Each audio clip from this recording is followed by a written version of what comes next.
നമസ്കാരം പ്രീത. നമസ്കാരം ചേട്ടാ. പ്രീത, ഇപ്പോഴേ വളരെ ഒരു ചെറിയൊരു ഇടവേള, ഈ ഇടവേള എന്ന് പറഞ്ഞാൽ വാർത്തകൾക്കൊരു ഇടവേള. ഈ നവീൻ ബാബുവിൻ്റെ കേസിൽ ഒരു അല്പം ഒരു മറ്റു പല വാർത്തകളൊക്കെ ഇങ്ങനെ വന്നപ്പോൾ അതിങ്ങനെ ഒന്ന് നവീൻ ബാബുവിൻ്റെ വിഷയം മറ്റു ഹൈജാക്ക് ചെയ്തു, മറ്റു കാര്യങ്ങളെല്ലാം കൂടെ ഒക്കെ കടന്നു വന്നിട്ട്. അപ്പോൾ ഇന്നിപ്പോൾ ബോബി ചെമ്മണ്ണൂരിന് ജാമ്യം കിട്ടി എന്നൊരു വാർത്ത വന്നിട്ടുണ്ട്. ഇനിയിപ്പോൾ എന്തായാലും അതിന്മേലുള്ളൊരു കലാശക്കൊട്ട്, അതിൻ്റെ ഒരു ആരവം ബഹളമൊക്കെ ഉണ്ടാവുമായിരിക്കും. എന്നാലും ഈ കേസിൻ്റെ നവീൻ ബാബു എന്ന ആ ഉദ്യോഗസ്ഥൻ്റെ കേസുമായി ബന്ധപ്പെട്ട് ഇപ്പോൾ അവരുടെ കുടുംബം ഡിവിഷണൽ ബെഞ്ചിൽ ആണ് പോയിരിക്കുന്നത്, അല്ലേ? ഹൈക്കോടതി തന്നെ ഉണ്ട്, അതേ സുപ്രീം കോടതിയിലേക്ക് പോകുന്നു എന്നൊരു വാർത്തയാണ് വരുന്നത്. അതെ.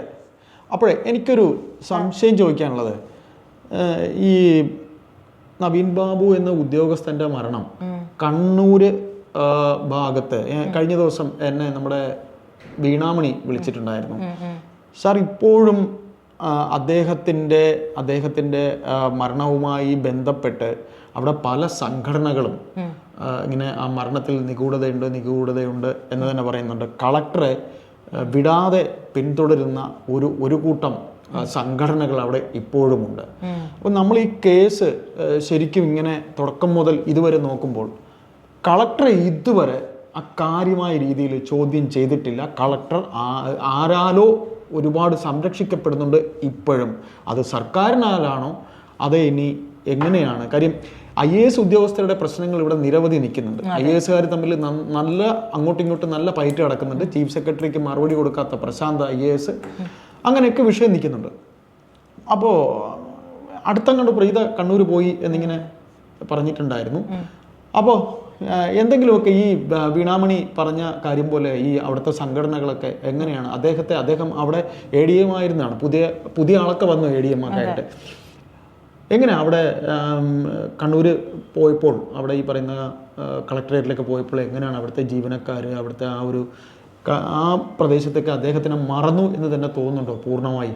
സംഘടനകളുടെ ഈ അവകാശം അവർക്ക് നഷ്ടപ്പെട്ടു എന്നൊരു തോന്നലാണോ? അതെ, എന്താണ് പറയാനുള്ളത്? അത് CPM ഇതിനെ മറച്ചു വെക്കാൻ ശ്രമിക്കുന്നു എന്നുള്ളതാണ്. CPM-നെ ഭയന്നിട്ട് പലരും മിണ്ടാതിരിക്കുമ്പോൾ ചില സംഘടനകളെങ്കിലും ചില സംഘടനകളെങ്കിലും നവീൻ ബാബു വിഷയത്തിൽ നീതി ലഭിക്കണമെന്നാവശ്യപ്പെട്ടുകൊണ്ടുള്ള പ്രക്ഷോഭങ്ങൾ നടത്തുന്നുണ്ട് എന്നുള്ളത്. അതായത് നിശബ്ദ പ്രക്ഷോഭമാവാലോ, പോസ്റ്ററുകൾ വഴിയായിരിക്കാം, അങ്ങനെയൊക്കെ ആയിരിക്കാം. അപ്പൊ അതിൽ പ്രധാനപ്പെട്ട ഞാൻ കണ്ടിട്ടുള്ള ഒരു കാര്യം എന്ന് പറയുന്നത് കളക്ടർ അരുൺ കെ വിജയനെ സംശയനിഴലിൽ നിർത്തി തന്നെയാണ് ഈ സംഘടനകളെല്ലാം മാത്രമല്ല പ്രീത പറഞ്ഞ പോലെ അവിടെ ഈ എല്ലാവർക്കും അറിയാം, പൊതുവായിട്ടുള്ള ഒരു സംസാരത്തിൽ ഇത് കൊലയാണ്. പക്ഷെ അതിലും പലപ്പോഴും അവർക്ക് മനസ്സിലാവാത്ത ഒരു കാര്യം, കൃത്യമായി ഇത് ആരിലേക്ക് പോയിന്റ് ഔട്ട് ചെയ്യുന്നത്. സാധാരണ കണ്ണൂരിലൊരു സംഭവം ഉണ്ടായിട്ടുണ്ടെങ്കിൽ അതിന് പിന്നിൽ അവർക്ക് പെട്ടെന്ന് മനസ്സിലാവും, കണക്ട് ചെയ്തിട്ട് ഇത് ഇന്ന വഴി വന്നിരിക്കുന്ന കൊട്ടേഷനാണ് എന്ന് മനസ്സിലാക്കാൻ അവർക്ക് വലിയ സമയം വേണ്ട. പക്ഷേ ഇവിടെ എന്തൊക്കെയോ ഒരു ട്വിസ്റ്റ് നടന്നിട്ടുണ്ട്. അത് അവിടെ നിന്നുള്ള ജനങ്ങളുടെ സംസാരങ്ങളിൽ നിന്ന് മനസ്സിലായതാണ്. ഉള്ളിൽ ട്വിസ്റ്റ് നടന്നിട്ടുണ്ട്. ഇതിന് കൃത്യമായിട്ട് ഇത് ഈ പറഞ്ഞ പോലെ ഇദ്ദേഹത്തെ കൊലപ്പെടുത്തിയത് തന്നെയാണ്. പ്രധാനമായിട്ടും കളക്ടർ അരുൺ കെ വിജയനെ ചോദ്യം ചെയ്യണം, കേന്ദ്ര അന്വേഷണ ഏജൻസികളൊക്കെ വരണം എന്നുള്ള ആവശ്യപ്പെട്ടുള്ള കേന്ദ്ര അന്വേഷണ ഏജൻസി അല്ലെങ്കിലും അരുൺ കെ വിജയനെ ചോദ്യം ചെയ്തിട്ടില്ല എന്നുള്ള കാര്യം പൂർണ്ണമായി. കാര്യം ആ പോലീസ് സംഘത്തിലെ ഇദ്ദേഹത്തിനെ ചോദ്യം ചെയ്യാൻ ഇപ്പോൾ പുതിയ പോലീസ് ഓഫീസർ അവിടെ വന്നിട്ടുണ്ടല്ലോ. അപ്പോൾ അദ്ദേഹം ഇപ്പോൾ കോടതി പറഞ്ഞിരിക്കുന്നത് ഒരു പുതിയ DOSP കൂടെ ടീമിൽ വെക്കാനാണ് പറഞ്ഞിരിക്കുന്നത്. അപ്പം നിലവിൽ ഇതുവരെ അന്വേഷണം നടത്തിയിരുന്ന ഒരു DOSP ഉണ്ട്. അദ്ദേഹത്തിന് കാലാവധി കഴിയാറായി, പെൻഷൻ പറ്റി പോകാറായി എന്ന് പറയും.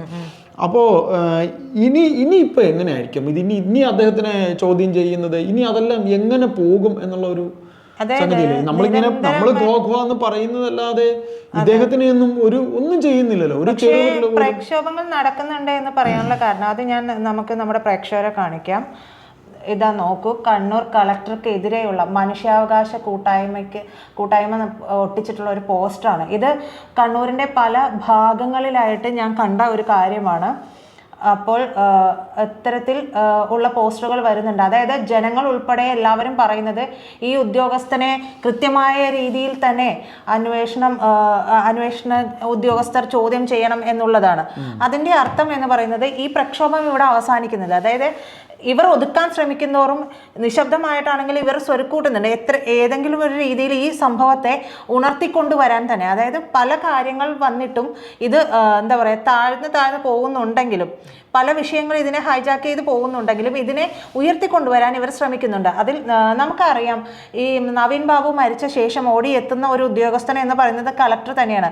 കളക്ടർ ഉൾപ്പെടെയുള്ളവർ വന്നതിന് ശേഷം ഏറെ നേരം, മണിക്കൂറുകൾ കഴിഞ്ഞതിന് ശേഷമാണ് പോലീസ് വരുന്നത്.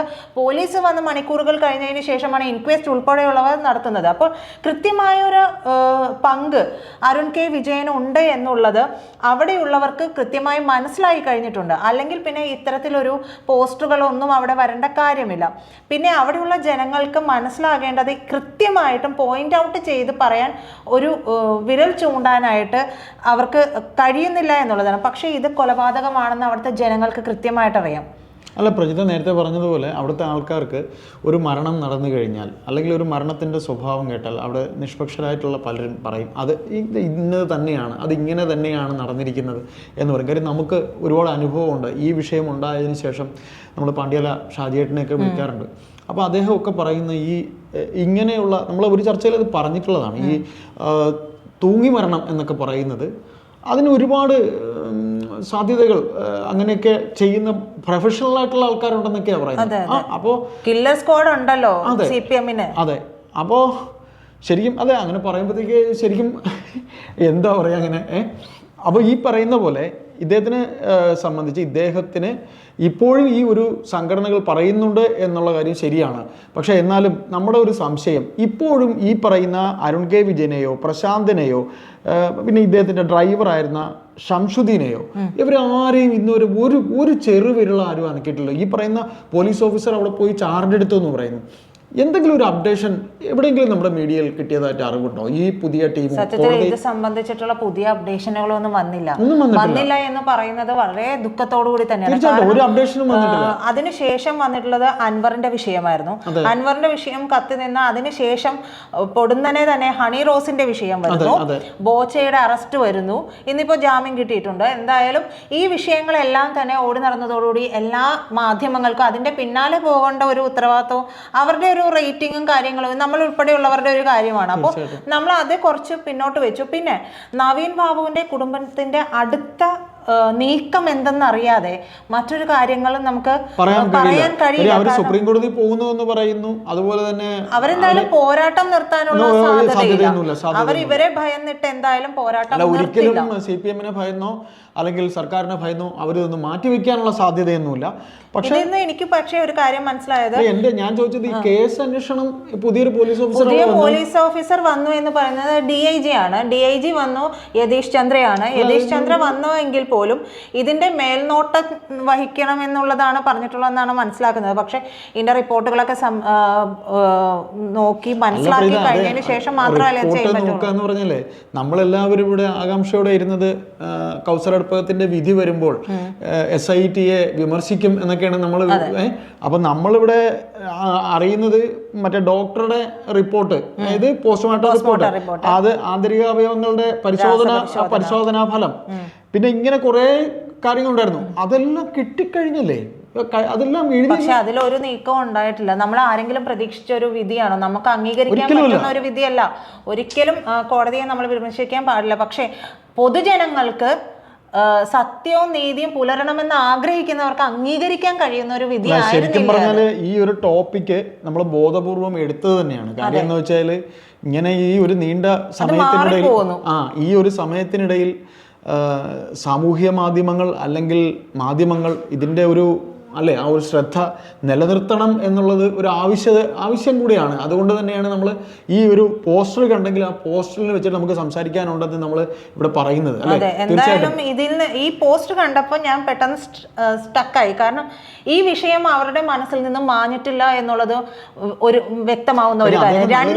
നല്ലൊരു ഉദ്യോഗസ്ഥനായിരുന്നു. അതെ, രണ്ടാമത്തെ കാര്യം എന്ന് പറഞ്ഞിട്ടുണ്ടെങ്കിൽ കളക്ടർ അരുൺ കെ വിജയന് ഭയങ്കരമായ ഒരു രാഷ്ട്രീയ ബോധമുള്ള ഒരു ആൾക്കാരാണ് കണ്ണൂരുള്ളത്. അപ്പോൾ അവരുടെ മനസ്സിൽ കൃത്യമായിട്ട് ഈ ഉദ്യോഗസ്ഥന്, അതായത് കളക്ടർ അരുൺ കെ വിജയന് ഇതിൽ പങ്കുണ്ട് എന്ന് അവർ കൃത്യമായി ഉറപ്പിച്ചിട്ടായിരിക്കണം ഈ ഉദ്യോഗസ്ഥനെതിരെ ഇത്തരത്തിലൊരു പോസ്റ്റ് ഒട്ടിക്കുന്നത്. അതിന്റെ ഒരു തെളിവ് കൂടിയാണ് സത്യത്തിൽ ഈ പോസ്റ്റർ എന്ന് വേണമെങ്കിൽ പറയാം. ഇതിനകത്ത് നമ്മൾ സാധാരണക്കാരാണ് കളക്ടറേറ്റ്, പഞ്ചായത്ത് ഓഫീസ് ഇങ്ങനെയുള്ള ഇടങ്ങളിലൊക്കെ പോകുന്നത്. എൻ്റെയോ നിങ്ങളുടെയോ ഒരു പേപ്പർ ഇദ്ദേഹം ഒപ്പിട്ട് വന്നു കഴിയുമ്പോൾ നമ്മുടെ ഒരു ആവശ്യം കഴിയും. അപ്പോൾ മറ്റ് സീറ്റുകളിൽ നിന്ന് ഒപ്പിട്ട് ചിലപ്പോൾ ഈ അവസാന ഒപ്പ് ഇദ്ദേഹത്തിൻ്റെ അടുത്തായിരിക്കും പോകേണ്ടത്. ഈ അവസാന ഒപ്പുകാരനെ കാണാൻ ശ്രമിക്കുമ്പോൾ ഒന്ന് കാണാൻ പോലും അനുവദിക്കാത്ത തരത്തിലുള്ള ഒരു വ്യക്തി ആണെങ്കിൽ അയാൾ ഈ സാധാരണക്കാരൻ എങ്ങനെ വിലയിരുത്തും? അത് ഇദ്ദേഹത്തിനെ കുറിച്ച് ആർക്കും ഒരു നല്ല അഭിപ്രായവും ഇല്ല. എന്നാൽ നവീൻ ബാബു എന്ന ഉദ്യോഗസ്ഥനോട് ആൾക്കാർക്കൊക്കെ കാര്യമാണ്. കാരണം ഞാൻ ആദ്യം പറഞ്ഞ പോലെ സാധാരണക്കാരനാണ് ഈ പറയുന്ന ഇടങ്ങളിലെല്ലാം പോകുന്നത്. സാധാരണക്കാരനാണ് ഇവർക്കെല്ലാം ഒരു വിലയുണ്ടാക്കുന്നത്. അതാണ് ഈ വീണാമണി നമ്മളോട് സംസാരിക്കുമ്പോഴൊക്കെ പറയുന്നത്. അദ്ദേഹം ഒരു ശ്രീരാമചന്ദ്രനാണ് സാറേ എന്നാ പറയുന്നത്. അപ്പോൾ ഇയാൾ ആർക്കും ഒരു താല്പര്യമില്ല. അതുകൊണ്ട് അരുൺ കെ വിജയനോട് യാതൊരു താല്പര്യവും ഇല്ല എന്നുള്ളത് ഉദ്യോഗസ്ഥർക്കും താല്പര്യം, അതെ, അതില്ല എന്നുള്ളത് വ്യക്തമായിട്ട് മനസ്സിലാവുന്നുണ്ട്. അതുപോലെ തന്നെയാണ് നവീൻ ബാബുവിന്റെ കാര്യം ഇപ്പോഴും ചർച്ച ചെയ്യണമെന്നുണ്ടെങ്കിൽ അദ്ദേഹം അവിടെ ഇരുന്ന സമയത്ത് ജനങ്ങളോട് എത്ര നന്നായിട്ട്, എത്ര മാന്യമായിട്ടായിരിക്കും, ഉപകാരപ്രദമായിട്ടായിരിക്കും ഇടപഴകിയിട്ടുണ്ടാവുക എന്നുള്ളത് കൂടി ഇതിൽ നിന്ന് മനസ്സിലാവുന്നു. എന്തായാലും ഒരു കാര്യം വ്യക്തമാണ്. അതായത് ഈ അരുൺ കെ വിജയൻ എന്ന കളക്ടറെ സർക്കാർ വല്ലാണ്ട് പ്രൊട്ടക്റ്റ് ചെയ്യുന്നുണ്ട്. അതുകൊണ്ടാണ് അരുൺ കെ വിജയനെ മുഖ്യമന്ത്രി ഈ സംഭവങ്ങളെല്ലാം കഴിഞ്ഞ ശേഷം അവിടെ കണ്ണൂർ എത്തി, അദ്ദേഹത്തിൻ്റെ വീട്ടിലെത്തിയപ്പോൾ എല്ലാം കൊണ്ട് ചെല്ലാൻ പറഞ്ഞു. പൊളിറ്റിക്കൽ സെക്രട്ടറി സഹിതം അവിടെ ഉണ്ടായിരുന്നു. അപ്പോൾ ഇതിൽ നിന്ന് നമുക്കിതെല്ലാം കൂട്ടി വായിക്കുമ്പോൾ കളക്ടറെ സർക്കാർ വല്ലാണ്ട് പ്രൊട്ടക്റ്റ് ചെയ്യുന്നുണ്ട്. അതിന് ഈ അന്വേഷണങ്ങളിൽ എന്തായാലും പറയുന്നത് എനിക്ക് ഒരു കാര്യം കൂടെ എനിക്ക് തോന്നിയിട്ടുള്ളത്, ഇനി വരുന്നൊരു 10 മാസം ഇത് മാക്സിമം ഈ കേസ് ലാഗ് ചെയ്ത് പോകത്തേ ഉള്ളൂ. കാര്യം അങ്ങനെ സംഭവിക്കുള്ളൂ. കാര്യം ഇനി വെക്കേഷനൊക്കെ വരുന്നുണ്ടോ കോടതിയുടെ, ഇത് ഡിവിഷണൽ ബെഞ്ചായാലും ഇനി സുപ്രീം കോടതിയിലേക്ക് പോയാലും ഈ കേസ് CBI കൊണ്ട് അന്വേഷിപ്പിക്കണമോ എന്നുള്ളത് കേന്ദ്രത്തിൻ്റെ ഒരു തീരുമാനം കൂടെ വേണമല്ലോ. അപ്പോൾ ഇനി ഒരു ഭരണമാറ്റം കേരളത്തിൽ ഉണ്ടായാലേ ഇതിനെന്തെങ്കിലും ഒരു അന്തിമ വിധി ഉണ്ടാവാൻ സാധ്യതയുള്ളൂ എന്നതാണ്. പക്ഷെ അതുവരെ ഈ ഒരു പോരാട്ടം ഇങ്ങനെ അവരുടെ വീട്ടുകാര് ഇപ്പോ സ്വാധീനിക്കാനൊക്കെ ശ്രമം നടക്കുന്നു വാർത്തകളൊക്കെ വന്നുകൊണ്ടിരിക്കുകയാണ്. പക്ഷെ അത് എത്രത്തോളം സാധ്യമാകുമെന്ന് നമുക്ക് പറയാൻ കഴിയില്ല. മറ്റേ ആന്തൂർ സാജന്റെ വിഷയത്തിലെ പോലെയൊന്നും ഇത് നടക്കാൻ സാധ്യല്ല. ആന്തൂർ സാജൻ എന്ന് പറയുമ്പോൾ ആ മനുഷ്യൻ അങ്ങ് കോഴിക്കോട് തന്നെ, കണ്ണൂർ തന്നെ ഉള്ളതാണ്. അത് ജയരാജന്മാർ തമ്മിലുള്ള വിഷയമാണ്, ആ വിഷയം പ്രശ്നമായത്. അപ്പോൾ അതുകൊണ്ട് ഇവിടെ വേറെ ജയരാജനൊന്നും, ഇവിടെ അവരുടെ പക്ഷത്ത് ഒരു ജയരാജനും ഇല്ല. ഉള്ള ജയരാജന്മാരെല്ലാം പണി കൊടുത്തിട്ടേ ഉള്ളൂ. അതുപോലെ ഇത് നാടെന്ന് പറയുന്നത് പത്തനംതിട്ടയാണ്.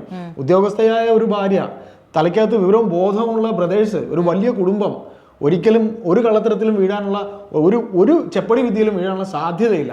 പക്ഷേ നാം ഇവിടെ ഈ ചർച്ച നമ്മൾ പറഞ്ഞ് അവസാനിപ്പിക്കുമ്പോൾ എനിക്ക് തോന്നുന്നത് ഇതിങ്ങനെ നമ്മളെപ്പോലുള്ളവരിങ്ങനെ ഇടയ്ക്കിടയ്ക്ക് ഇങ്ങനെ ഓർമ്മിപ്പിച്ചുകൊണ്ടേ ഇരിക്കേണ്ടതായിട്ട് തന്നെ ഉണ്ടാവും. കാര്യം ഇത് സമൂഹത്തിൽ ശരിക്കും നിഷ്പക്ഷരായി നിൽക്കുന്ന ഒരു കൂട്ടം പേർക്ക് ഇതിൻ്റെ സത്യാവസ്ഥ എന്തെന്ന് അറിയണമെന്ന് വളരെയധികം ഞങ്ങൾ ഇത് സംസാരിച്ചു